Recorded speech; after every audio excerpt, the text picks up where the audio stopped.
주신 하나님의 말씀, 우리 요한복음 5장 17절 우리 한번 같이 보겠습니다. 자, 우리 한 목소리로 같이 한번 읽어보겠습니다. 시작. 예수께서 그들에게 이르시되 내 아버지께서 이제까지 일하시니 나도 일한다 하시매 아멘. 아멘. 자, 오늘 우리가 읽은 이 말씀 통해서요, 하나님이 일하십니다 라는 제목으로 은혜를 같이 나누도록 하겠습니다. 또 하나님께서 오늘도 우리에게 성실하게 하나님의 역사를 우리를 위해, 우리를 통해 이루어 가시기를 소망합니다. 저희 사택 같은 건물에 이제 자주 마주치다 보니까 이렇게 인사를 나누며 지내는 그런 주민들이 좀 몇 분 계세요. 그런데 이제 오늘 저희가 그 가족들이 잠깐 외출했다가 돌아오는데 이제 그 아저씨하고 이제 마주친 겁니다. 근데 이렇게 가슴에 꽃을 하나 달고 계시더라고요. 그래서 제가 이제 평소처럼 대화를 건넸죠. 아이고, 오늘 자녀분들 다녀가셨나 봐요. 이제 이렇게 물어봤더니 아니요, 절에 갔다 왔어요 이러더라고요. 알고 봤더니 카네이션이 아니라 연꽃이었던 거예요.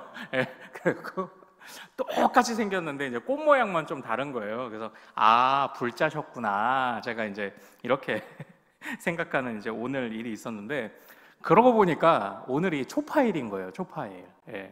그러니까 참고로 제가 제일 존경하는 예전에 모셨던 담임 목사님이요, 석가탄신일 이렇게 말 못하게 하셨어요. 초파일. 그러니까 4월 음력으로 4월 8일 첫 번째 8일이잖아요. 그래서 초8일 해서 그냥 초파일 이렇게 얘기하게 하셨어요. 그러니까 가끔 우리도 그 교회에서 야유회를 이렇게 휴일날 가는 때가 있잖아요. 그때 광고할 때도 부목사님들이 우리 돌아오는 금요일 석가탄신일에는 교회 야유회가 있습니다 이러면 엄청 혼났어요. 그냥 초파일. 그러니까 제가 그 이유는 조금 나중에 한번 다시 설명을 해드릴게요. 근데 그러고 보니까 어쨌든 오늘이 초파일이었던 거예요. 근데 그 순간에요, 제 머릿속에 질문이 하나가 이렇게 확 떠오르더라고요. 어떤 질문이냐면, 자, 불교의 대표적인 이미지가 뭔가요? 불교는 무슨 종교? 자비의 종교 이렇게 얘기하죠. 우리 기독교는요? 기독교는 사랑의 종교 이렇게 얘기를 하죠. 그런데 성경 안에 자비라는 말 없나요? 성경 안에 하나님에게 있어서 자비라는 속성은 없나요? 있죠. 그러면 질문 드려볼게요. 불교의 자비와 하나님의 자비가 어떻게 다른가요?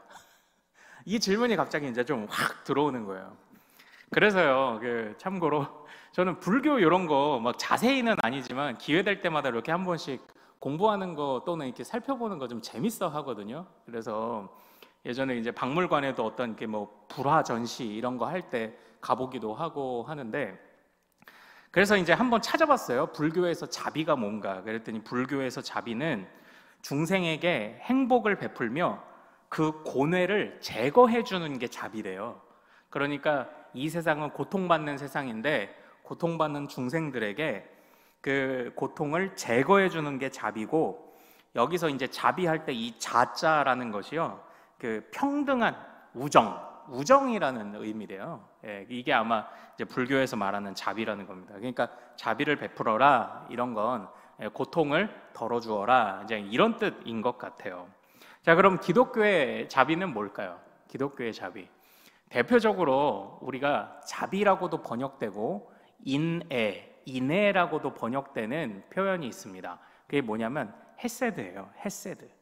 이 헤세드란 단어가 어디에 많이 나오냐면 룻기에 나옵니다. 룻기. 그러니까 인애가 풍성하신 하나님. 그 룻기 안에서 등장하는 그럼 하나님의 자비는 어떤 모습인가요? 하나님의 긍휼에 가까워요. 긍휼. 어떻게 보면 뭐 불교가 말하는 자비와 유사해 보이기도 하고 좀 달라 보이기도 하고 좀 그렇죠. 긍휼, 그리고 동정하시는 사랑, 이런 것들을 자비라고 말합니다. 그런데요, 제가 이제 요거는 그냥 재미로 찾아본 거고요. 제가 불교의 자비와 기독교의 자비에 있어서 가장 큰 차이점이라고 생각했던 건 이런 단순한 사전적인 뜻이 아닙니다.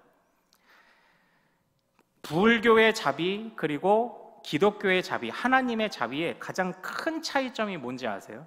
뭘까요? 가장 큰 차이. 사전적인 뜻 말고 가장 큰 차이가 뭘까요? 불교와 달리 하나님의 자비는요, 살아계신 하나님의 자비예요. 이게 가장 큰 차이입니다. 불교니 다른 종교들은요, 자비를 말할 수 있습니다. 그래, 다른 사람 고통 좀 덜어줘야지. 그래, 불쌍히 여겨야지. 역지사지해야지. 그러나 기독교에 있는 자비뿐만 아니라 우리가 믿는 기독교 신앙의 모든 가르침에 가장 중요한 핵심은요, 하나님이 살아계시다예요. 살아계신 하나님의 자비, 살아계신 하나님의 사랑. 그러니까 어떤 겁니까? 과거에 위인이 남겨준 자비라는 것과 지금도 살아 역사하시면서 우리를 위해 성실하게 일하시는 살아계신 하나님의 자비, 이게 제일 큰 거예요. 사랑하는 여러분, 이걸 절대 잊지 않으시기를 소망합니다. 이거 단순하게 사전적인 의미만을 찾아서 다른 종교와 우리 기독교의 차이를 말하기는 쉽지 않아요.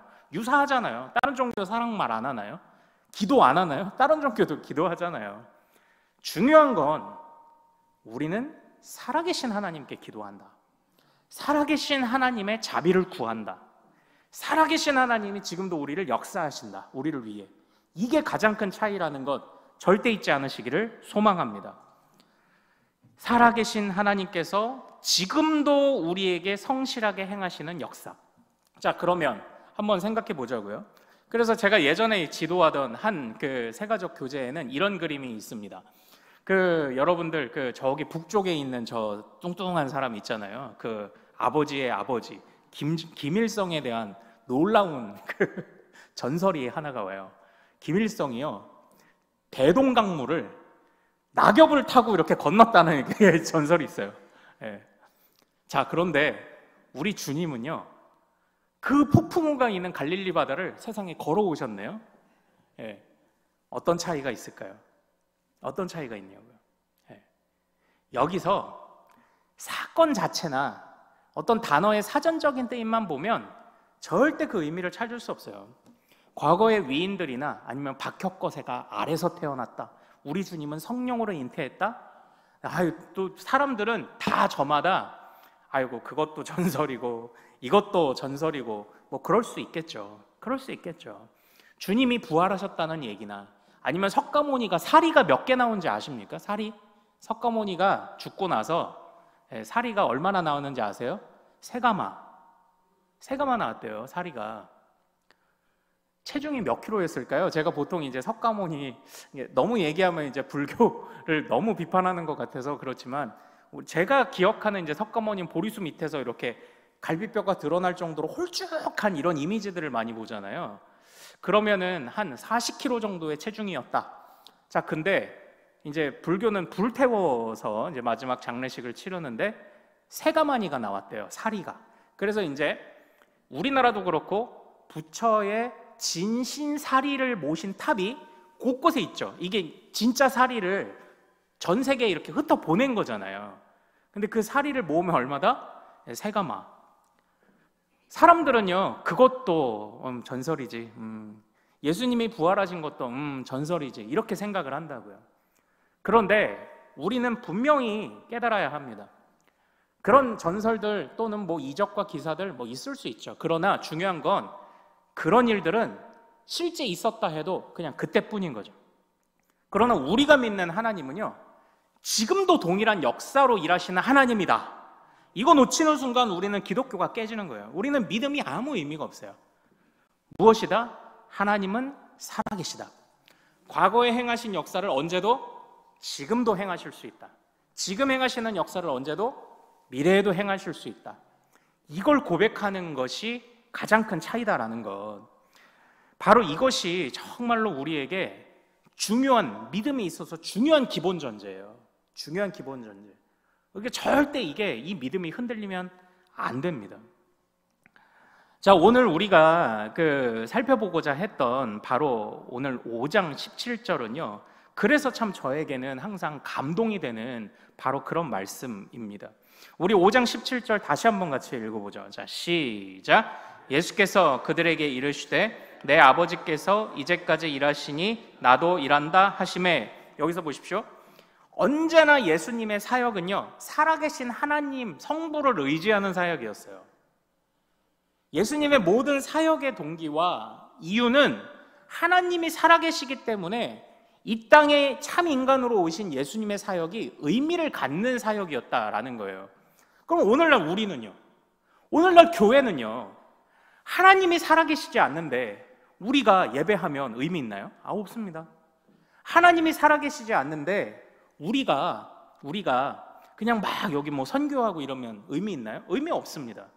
그러나 우리가 예배하고 우리가 전도하고 우리가 선교하고 우리가 서로를 보듬고 우리가 기도하고 인내하고 하는데 가장 정말 중요한 이유가 핵심이 뭐예요? 하나님이 살아계시다는 거예요. 정말 이것을 절대 잊지 않는 우리들 되시기를 소망합니다. 그러니까 오늘 사실 이 본문 말씀의 배경은요, 이제 베데스다라는 곳에 연못에 38년 된 병자를 주님이 고치시고 난 다음에 일어난 일이에요. 근데 그 38년 된 그 병자가요, 38해 동안 이제 누워서 지냈죠. 그런데 이 베데스다에는 어떤 전설이 있었습니까? 베데스다에는 바로 천사가 물을 동하게 했을 때 가장 먼저 들어가면, 그렇죠, 가장 먼저 들어가면 낫는다라는 전설이 있었어요. 그런데 제가 이전에 오래전에 이 말씀을 한번 드린 적이 있는데 이 베데스다의 뜻이 있습니다. 베데스다의 이름 뜻이 뭐냐면 자비의 집이에요. 자비의 집. 그런데 한번 잘 생각해 보십시오. 자비의 집, 그 베데스다 주변에 행각, 기둥과 지붕을 만들어 놓은 사람들이 머물러 쉴 곳이 5개나 있는데 수백, 수천 명의 병자들이 그 안에 있었을 거예요. 그런데 이름은 자비의 집인데 바로 그 물이 동하였을 때, 이게 실제인지 아닌지는 모릅니다. 전설일 수도 있고 아닐 수도 있는데 그 물이 동하였을 때 누구만 고침을 받아요? 선착순 1번만 고침을 받는 거예요. 그래서 이름은 자비의 집인데 실제 이 베데스다에서 행해지던 모습, 그럼 내가 거기서 그 1번이 되기 위해서 수단과 방법을 가리면 안 되죠. 그러니까 내가 그 1번이 되기 위해서는 어떻게 해야 됩니까? 양보해야 돼요? 아니요, 안 돼요. 양보하면 안 돼요. 절대 안 됩니다. 선착순 1번에 들어야 돼요. 배려됩니까? 안 됩니다. 사랑됩니까? 안 됩니다. 그러니까 이름은 자비의 집인데 실제로는 잔인한 집이었던 겁니다. 근데 사랑하는 여러분, 제가 이 말씀을 드릴 때 우리가 사는 세상 같다고 말씀을 드렸습니다. 우리가 사는 세상 같아요. 이 세상은 아름다운 곳이야, 살만한 곳이야, 아직 우리는 마음 따뜻해, 자비가 있어, 사랑이 있어 하는데 요소요소로 들어가 보면 그 선착순 1번이 되지 못해서 안달난 사람들이 가득한 세상이 바로 이 우리가 살아가는 그런 세상 아닙니까? 실상은 잔인한 집을 우리는 지금 살아가고 있는 것 아닌가요? 그래서 이제 그 이후에 예수님이 그 이름만 자비의 집인 곳에서 정말로 주님이 자비를 행하셨죠. 살아계신 주님의 역사로 그 고통을 거두어 주셨을 때, 해결해 주셨을 때, 그때 유대인들이요 본색을 드러내기 시작합니다. 왜 그랬습니까? 그 고치신 날이 어떤 날이었습니까? 안식일이었던 거예요. 그러니까 이 유대인도 보십시오. 그 안식일에 정말 주님의 안식을 누리지 못하는 자가 새로운 생명을 얻어서 기뻐 뛰어노는 장면을 고깝게 보는 겁니다. 그걸 제대로 눈뜨고 못 보는 겁니다. 그러고 나서 저놈 봐라, 저거 아무리 안식일에 고쳤어? 근데 아무리 안식일에 고침 받았어도 그렇지 뛰어다니네? 이게 지금 그 당시 유대인들의 모습이었던 거예요. 유대인이 병자를 불러 항변합니다. 서로 따져 묻습니다. 그런데 다행히 이 병자가 너무 기뻤는지 주님을 제대로 알아보지 못했고 주님도 사람들이 너무나 가득 찬 속에 숨어 사라져 버리셨어요. 그리고 나서 주님이 그 병자를 나중에 다시 만나시죠. 그리고 나서 이제 이후에 하신 말씀이에요. 그때 어떻게 이 유대인들이 얼마나 혈안이 됐는지 예수님을 찾아다니다가 결국 예수님을 찾았습니다. 그리고 따져 묻습니다. 어떻게 안식일에 이런 일을 행하였느냐? 그때 주님이 하신 말씀이 이거예요. 아버지가 일하시는데 어찌 내가 일하지 않을 수 있냐? 지금 이 세상에 안식이 없고 평안이 없는데 어찌 내가 쉴 수 있겠느냐? 어찌 아버지가 쉴 수 있겠느냐? 아버지가 살아계신데 아버지의 깨어진 세상을 그냥 두고 보시겠느냐? 지금 이 이야기를 하는 게 이제 오늘 말씀의 배경이다라는 겁니다. 그러므로 우리 예수님께서는요, 확고함이 있으셨죠. 이 세상은 살아계신 하나님이 고치지 않으면 안 되는 세상. 이 세상은 살아계신 하나님 보시기에 아름답지 않은 세상. 그러므로 살아계신 하나님을 의지하는 성자 예수님도 어떻게 해요?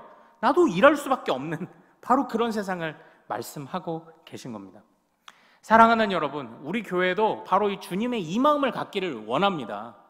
주님이 살아계시니 이 세상에 아직 안식이 없으니 말만 자비지 주님의 자비가 없으니 우리가 주님의 자비로 가득 차기까지 우리가 성실히 일하겠습니다.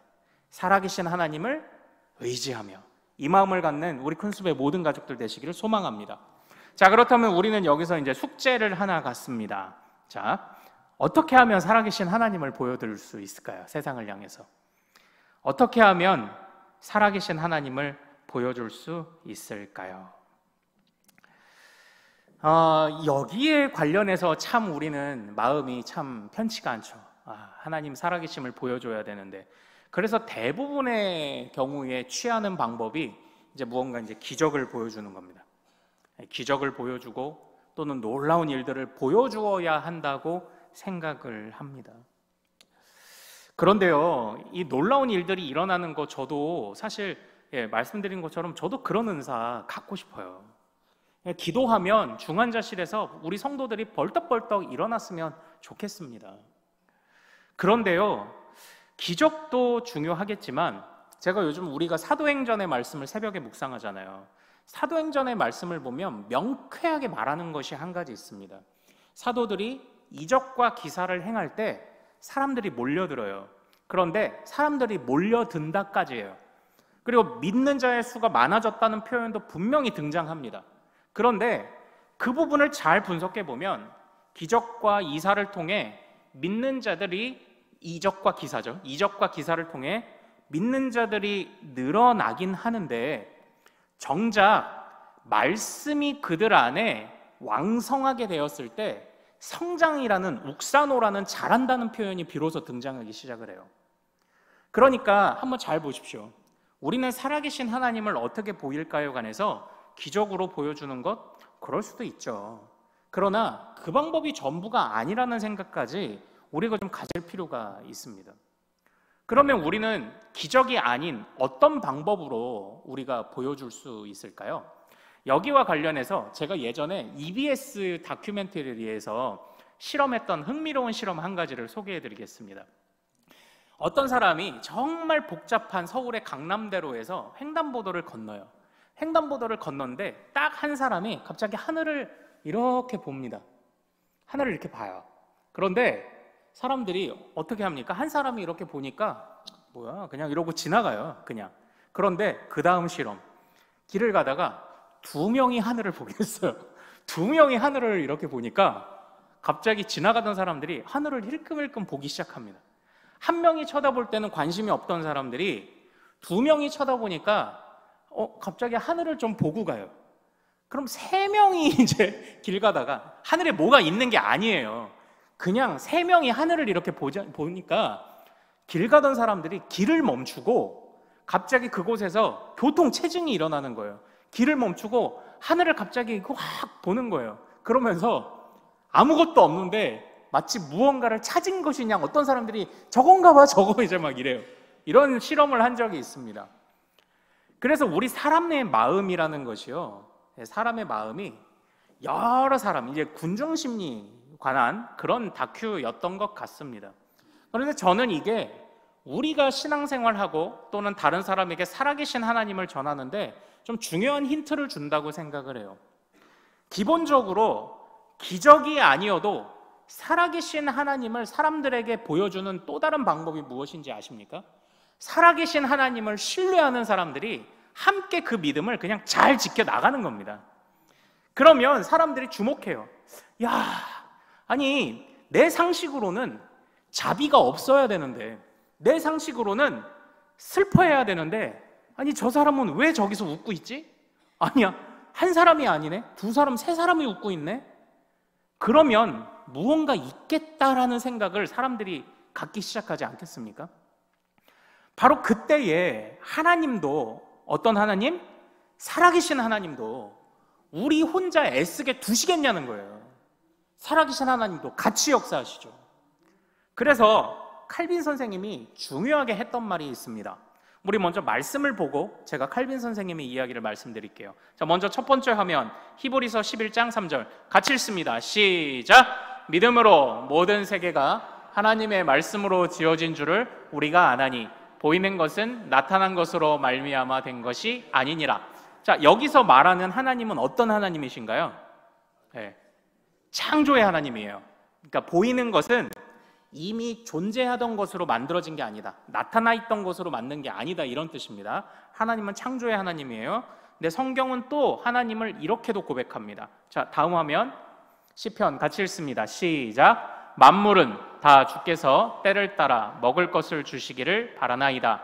주께서 주신즉 그들이 받으며 주께서 손을 펴신즉 그들이 좋은 것으로 만족하다가 주께서 낯을 숨기신즉 그들이 떨고 주께서 그들의 호흡을 거두신즉 그들은 죽어 먼지로 돌아가나이다. 여기 한번 놔둬보세요. 여기 화면 계속 보여주세요. 여기서 말하고 있는 하나님은 또 어떤 하나님인가요? 주셔야 받아요. 손을 펴야 만족함이 있고요, 숨기시면 떨어요, 세상이. 그리고 호흡을 거두시겠다 하시면 먼지로 돌아가는 것이 이 세상이다라는 겁니다. 지금 히브리서에서는 창조의 하나님을 드러내었고요, 또 이 외에도 이 시편 104편과 같이 또 다른 곳에서는 어떤 하나님을 드러내고 있습니까? 섭리하시는 손길의 하나님을 드러내고 있는 겁니다. 섭리하시는 하나님의 손길. 이제 화면을 내려주셔도 됩니다. 그래서 칼빈은요, 이렇게 이야기합니다. 믿는 자들은 보이지 않는 섭리의 손길을 의지하며 살아갑니다. 보이는 것만, 보이는 하나님의 손만 있는 게 아니에요. 믿는 자는 보이지 않아도 보이지 않는 하나님의 섭리의 손을 또한 의지하며 사는 자가 참으로 믿는 자다라고 이야기를 하는 겁니다. 그러니까 하나님은요, 보이는 손으로도 역사하실 수 있어요. 그리고 보이지 않는 손으로도 역사하실 수 있습니다. 그러므로 하나님이 살아계심을 확신한다면 그냥 묵묵히 우리에게 주어진 일들을, 주어진 믿음을 그냥 굳게 지켜나가는 거예요. 하나님이 섭리하시겠지, 하나님이 섭리하시겠지. 저는 이 우리 성경의 역사상 섭리하시는 하나님의 손을 온전히 깨닫지 못했던 한 사람을 이전에 소개해드렸던 적이 있습니다. 그가 누굽니까? 야곱이에요. 야곱이 왜 섭리의 손길을 인정하지 않았나요? 하나님이 에서와 야곱 중에 누구를 택하셨다고 약속을 주셨습니까? 야곱이죠. 자, 그러면 이 야곱은 그냥 기다리고 있으면 하나님이 어떻게 하십니까? 그를 높이시죠. 근데 야곱은 어떻게 했습니까? 그가 약삭빠르게 장자의 권을 샀죠. 거기서부터 고통이 시작됐어요. 거기서부터 떠돌이 생활이 시작됐습니다. 거기서부터 라헬을 가질 수 있을 줄 알았는데 눈 떠보니 레아였다니까요. 하나님의 섭리의 손을 제대로 깨달았다면 야곱은 지금은 내가 이인자 같고 지금은 내가 장자가 아니라 차남이지만 하나님의 약속이 성실하게 이루어져 갈 것을 그냥 기다리기만 했으면 됐습니다. 그의 아버지 야곱의 곁에서 묵묵히 양들을 돌보며 묵묵히 그의 아버지와 함께 예배하며 그곳에서 그냥 자신의 자리를 지키고 살아갔다면 하나님은 언젠간 그를 통해 성실한 약속을 이루셨을 거예요. 그런데 그가 그렇게 안간힘을 쓰면서 섭리의 하나님을 의지하지 못하고 세상의 그 자비 없는 방법이 아니라 잔인한 방법을 사용하기 시작했을 때 그는 세상에서 고난당하기 시작을 했던 겁니다. 그렇다고 그에게 임할 하나님의 약속이 더 빨리 앞당겨졌던 것도 아닌 거예요. 자, 보이지 않는 하나님의 손길을 의지한다는 것이요, 우리로 하여금 손 놓고 있으라는 것 아닙니다. 살아계신 하나님을 굳게 신뢰하며 우리에게 주어진 날들을 성실하게 살아가는 것, 그것도 우리가 이 세상 가운데 살아계신 하나님을 보여주는 중요한 방법이라는 걸 절대 잊지 마십시오. 직장에서는 직장에서 이 일을 최선을 다하는 겁니다. 이제 뭐 가끔 이제 이런저런 간증들을 들어요. 그 교회에서 직장에서 내가 신자라는 것을 알면은 또 어떤 사람들이 막 어려운 부탁을 무리하게 막 한대요. 예, 그러면서 야, 하나님 믿는 사람이 이런 거 해야지. 그런데 이제 저는요, 그래요. 직장은 직장 일을 하는 곳이지, 직장에서는 이제 신앙이 이제 뒤에 살짝 감춰져 있는 곳이잖아요. 직장은 직장 일을 해야지, 직장에서 신앙 핑계 대면서 자기 그 부하 직원이나 이게 무리한 부탁하고 이러는 거 저는 절대 안 된다고 생각합니다. 그냥 직장에서는 열심히 직장 일 하고, 또 가정에서도 내가 정말 최고의 아빠가 되겠다, 최고의 엄마가 되겠다 하면서 아이들 잘 양육하고요. 칼빈은 그렇게 말했어요. 보이지 않는 하나님의 섭리의 손을 의지한다. 그러나 그것이 손 놓고 있는 것을 의미하는 것은 아니다라고 이야기를 했어요. 묵묵히 그저 우리의 최선을 다하는 것. 그러나 이런 사람들이 많아지면 어떻다? 사람들이 우리를 주목하여 볼 거예요. 저 사람들은 왜 저렇게 살아가지? 저 사람들은 왜 저렇게 약삭 빠르게 살지 못하고 왜 저렇게 정직하게 사나? 왜 저렇게 열심히 사나? 왜 저렇게 가진 것이 없어도 왜 저렇게 행복하게 사나? 뭔가 있나 보다. 저들이 믿는 하나님에게 이 모습을 보여줄 수 있는 우리의 모든 가족들 되시기를 소망합니다. 저에게는요, 여태까지 저에게 어떤 분들이 던지셨던 질문들 중에 기억에 남는 질문이 있어요. 이전에 한번 말씀드린 것처럼 첫 번째 저에게 가장 기억에 남는 질문은 목사님 설교 준비하실 때 은혜 받으세요? 이 질문이었어요. 목사님도 설교 준비하면서 자기 설교에 은혜 받으세요? 이 질문이요, 저에게 있어서 굉장한 충격을 줬습니다. 네. 그래서 은혜 받은 것을 전해야지라는 마음을 해이하게 놓을 수 없게 만든 그런 질문 중에 하나였고요. 또 하나, 저에게 누군가가 이렇게 질문한 적이 있어요. 예전에 제가 청년 때였던 것 같습니다. 저희 선배가, 야 창성아, 너는 기억에 남는 선생님이 있냐? 아니요, 없는데요. 그럼 너는 꼭 그런 스승이 되라. 저는 이 두 가지 질문이 저에게 있어서 참 영향을 많이 주었던 그런 질문이었습니다. 기억에 남는 스승이 되라. 그래서요, 사실 신학교 다닐 때 욕심이 좀 생기는 거예요. 자, 신학교 다닐 때 기도 많이 한 사람이 하나님의 충성된 종이 잘 될까요? 공부 많이 한 사람이 하나님의 충성된 종이 될까요? 누가 될까요? 예? 공부 많이 하면서 기도 많이 한 사람. 예. 어느 것 하나도 소홀치 않았던 사람이 정말 좋은 목회자가 되겠죠. 기억에 남는 스승, 너는 꼭 그런 목사가 되라. 너는 꼭 그런 선생님이 되라. 그 한마디 때문에 그래도 신학교 때 뒤늦게나마 좀 정신을 차려봤었던 것 같습니다. 그래, 나도 좀 기억에 남는 스승이 돼야지. 공부도 하고 기도도 하고, 그래 나도 좀 그런 사람이 되어야지. 우리가 공부할 때 그냥 단순하게 세상의 법칙이라 공부하면 시험 잘 보나요? 이것도 살아계신 하나님의 섭리가 있는 거죠. 우리가 기도할 때 우리는 공허한 외침을 하는 겁니까? 아니요, 살아계신 하나님이 그 기도를 응답하실 줄로 믿습니다. 그러므로 기도하며 묵묵히 우리의 최선을 다하는 것, 이것이 정말 주님이 우리에게 원하시는 일이다. 정말 이것을 우리가 잊지 않기를 소망합니다. 우리 믿음의 선배들은요, 그래서요, 은혜의 방편이라는 게 있어요. 말씀, 기도, 그리고 성례, 성례의 기쁨, 이제 이런 것들이죠. 이것들을 은혜의 방편을 사용하지 않는 모든 순간이 죽은 것이다라고 이렇게 얘기를 했습니다. 왜냐하면 이 은혜의 방편을 말씀, 기도, 그리고 성찬에 성실하게 참여한다는 건 살아계신 하나님을 신뢰한다는 뜻이거든요. 살아계신 하나님을 신뢰하지 않는 사람은 말씀, 기도 안 하죠.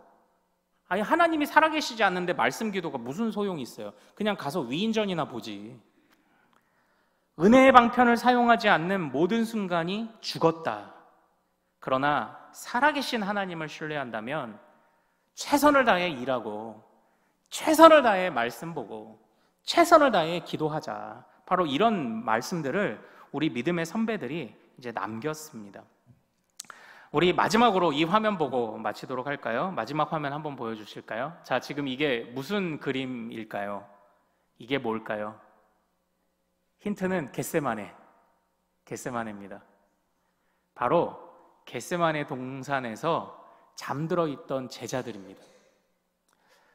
제가 이 그림을 우연히 찾아보고요, 이 그림에서 한참을 눈을 뗄 수가 없었어요. 혹시 지금 나는 저 잠든 주님이 행하시는 일, 주님의 뜻, 주님의 그 고뇌와 주님의 그 구원의 위대한 계획도 알지 못하고 그저 잠들어 버렸던 제자들과 같은 사람은 아닌가? 그래서 이 그림을 보면서, 이 사진을 보면서 한참을 눈을 뗄 수 없었다라는 겁니다. 사랑하는 여러분, 우리 영적으로 깨어있는 사람들이 됩시다. 하나님이 살아계시기에 우리도 일할 수 있죠. 하나님이 살아계시기 때문에 우리도 부지런히 살아야죠. 하나님이 살아계시기 때문에 우리도 부지런히 말씀 보고 기도하며 살아갑시다. 마치 우리는 38년 된 병자 같아요. 왜냐하면 38년 된 병자가요, 예수님을 만났을 때 예수님이 낫기를 원하냐라고 했을 때 그가 뭐라고 얘기했는 줄 아십니까? 우리 5장 7절로 가겠습니다. 5장 7절을 같이 가서 읽어보겠습니다. 자, 5장 7절입니다. 같이 읽습니다. 시작. 병자가 대답하되 주여, 물이 움직일 때에 나를 못에 넣어주는 사람이 없어 내가 가는 동안에 다른 사람이 먼저 내려가나이다. 이렇게 잘 보세요. 주님이 너 낫기를 원하냐? 그러면 내 낫기를 원합니다. 주님의 정체를 제대로 알았다면 낫기를 원합니다, 낫게 하소서였을 거예요. 그런데 낫기를 원하냐는 질문에 아이고 당신이 누구신지는 모르겠지만 일단 말을 걸어줘서는 감사한데 내가 가려고 해도 38년 동안 누워있으니까 다른 사람이 자꾸 먼저 갑니다 라고 하소연을 하는 거예요. 그러니까 지금 이 병자에게 있어서는 예수님을 어떻게 본 겁니까? 그냥 보통 맘씨 좋은 사람 정도로 본 거예요.